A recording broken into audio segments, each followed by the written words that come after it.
सत्या, आपने क्वेश्चन पूछा कि आप बहुत सेंसिटिव हैं।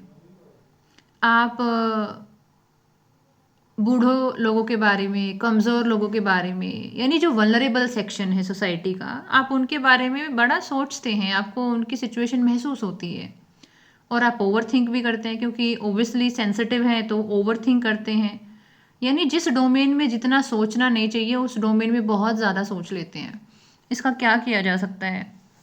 सत्या, 2019 की बात है, शायद 2019 की या 20 की।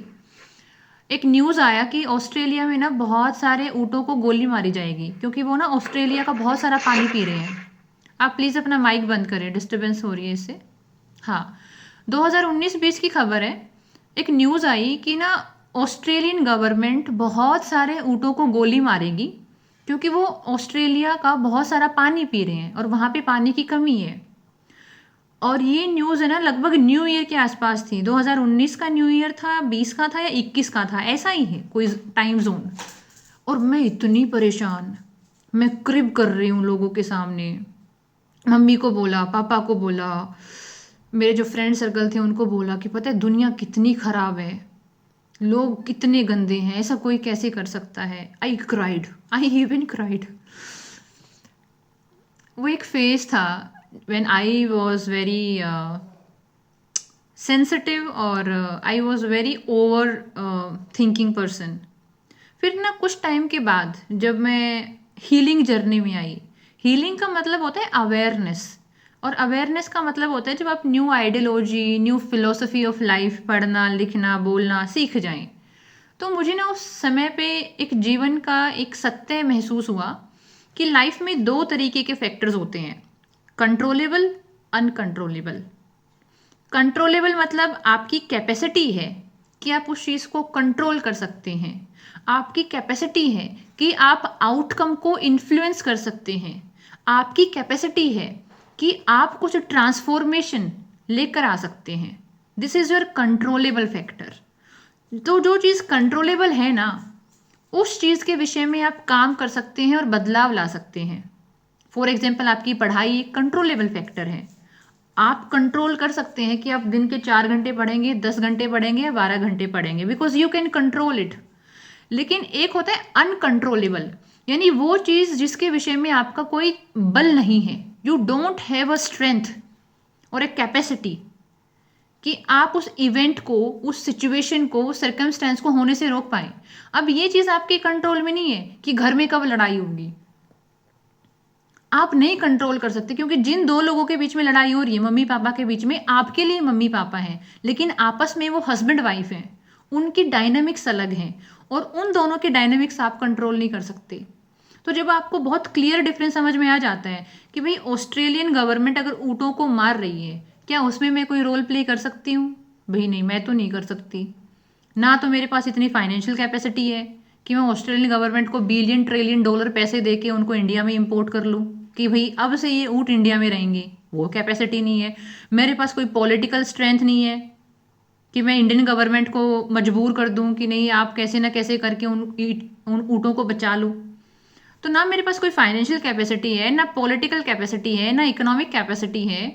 तो उस चीज़ को परेशान होकर खुद को परेशान करना, अपनी एनर्जीज को ड्रेन करना जायज़ चीज़ नहीं है। ऐसे ही है, आप अपने घर में लोगों के स्वभाव को नहीं बदल सकते। वो कब लड़ेंगे, वो कब खुश रहेंगे, एक दूसरे को कितनी इज्जत देंगे, घर में कितनी खुशी का माहौल होगा, आप नहीं कर सकते, because that is a non controllable factor.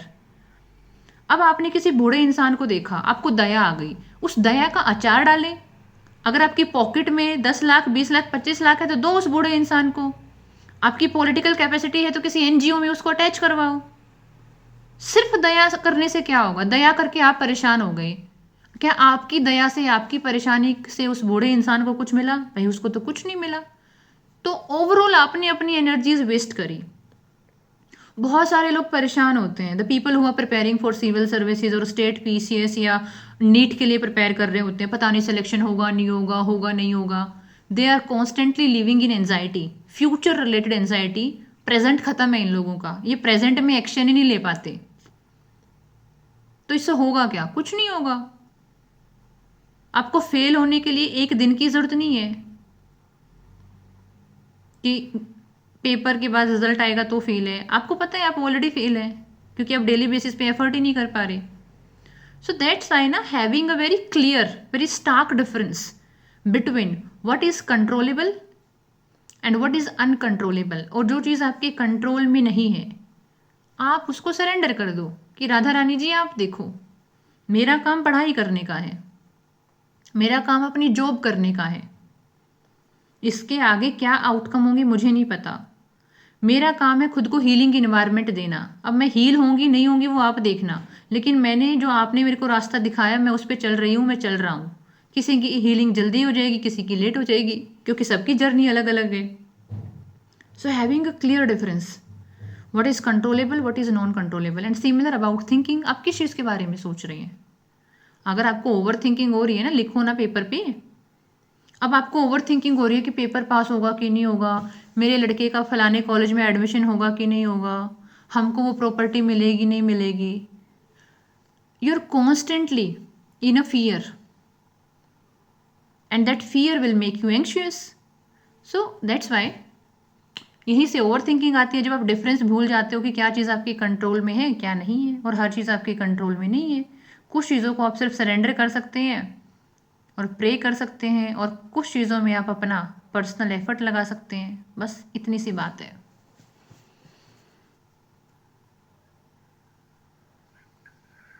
Thank you so much, Dee, for so much of clarity. Most welcome Satya, most welcome. आज किसी का लेटर राइटिंग का डे था क्या? अनीता जी ने तो बोल दिया कि आज उनका नहीं हुआ है, किसी और को भी दिया था क्या आज मैंने काम?